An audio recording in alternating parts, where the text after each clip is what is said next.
Jambo na karibu tena mtazamaji wa The World News katika kipindi hiki cha ulimwengu wa siasa. Mimi ni Adam Hussein. Rais wa Marekani Bwana Donald Trump ameapa kuishambulia Iran kwa mabomu hadi malengo yote yatimie na kwamba lazima wasalimu amri.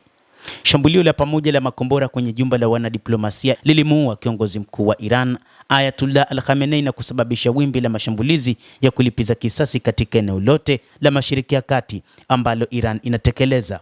Mashambulizi makubwa ya Marekani na Israel dhidi ya Iran yalianza Jumamosi asubuhi na kuendelea hadi usiku wa pili, siku ya Jumapili na hata asubuhi ya leo Jumatatu. Operesheni za mapigano zinaendelea wakati huu kwa nguvu kamili na zitaendelea hadi malengo yetu yote yatimie, anasema Rais wa Marekani Donald Trump aliyetangaza katika hotuba yake siku ya jana Jumapili jioni. Waziri Mkuu wa Uingereza Sir Keir Starmer amesema kwamba wakati Uingereza haikuhusika katika mashambulizi ya awali dhidi ya Iran, imekubali ombi la Marekani la kutumia vituo vya Uingereza kwa mashambulizi ya kujihami, kuharibu makombora ya Iran katika chanzo. Mashambulizi ya awali yalimuua kiongozi mkuu Ayatollah Al-Khamenei, mkuu wa walinzi wa Jamhuri ya Kiislamu ya Iran na maafisa wengine kadhaa wakuu.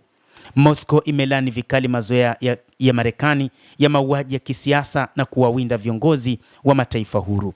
Iran imejibu mamia ya mashambulizi ya makombora na ndege zisizokuwa na rubani kulenga kambi za Israel pamoja na Marekani katika eneo la Ghuba. Wakati mashambulizi ya mara kwa mara ya makombora yakipiga kambi za Tel Aviv na Marekani, mamia ya raia wa Iran wameuawa, wakiwemo zaidi ya watoto 100 wa shule katika shambulio moja ambalo Iran ililaumu Israel.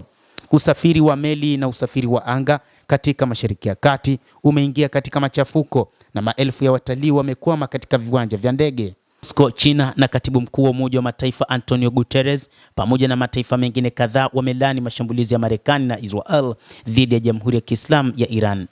EU hata hivyo imekosoa Tehran kwa mashambulizi yake ya kulipiza kisasi zaidi kuliko yale yaliyofanywa na Israel na Marekani kwa uchokozi wake usiokuwa wa msingi. Rais Vladimir Putin wa Urusi ametoa salamu za rambirambi kwa mauaji ya Khamenei, akielezea kifo chake kama ukiukwaji wa kijinga wa kanuni zote za kimaadili za kibinadamu na sheria za kimataifa. Ayatollah Al-Khamenei, mmoja kati ya viongozi ambao walikuwa na uhusiano na rais wa Urusi Vladimir Putin, walikutana mara kadhaa na hata wakati vita vya Urusi na Ukraine vikiendelea, rais wa Urusi Vladimir Putin alitembelea nchini Iran akifanya mazungumzo ya ushirika wa baadhi ya masuala ndani ya Jamhuri hiyo ya Kiislamu ya Iran. Ya maafisa wa Pentagon na wanachama wa utawala wa Trump wana wasiwasi kwamba mzozo na Iran unaweza kutoka nje ya udhibiti, vyanzo vimeiambia Washington Post vikielezea hali hiyo kama kali na ya wasiwasi. Mtazamaji wa The World News, tutakujuza kwa mapana hapa The World News. Ni kusihi usisahau kulike, usisahau kucomment, kadhalika kusubscribe channel yetu hii upate habari hizi kwa mapana kupitia The World News. Mimi ni Adam Hussein. Endelea kuwa nasi wakati wote, endelea kutufuatilia uweze kufahamu kwa mapana kupitia hapa The World News.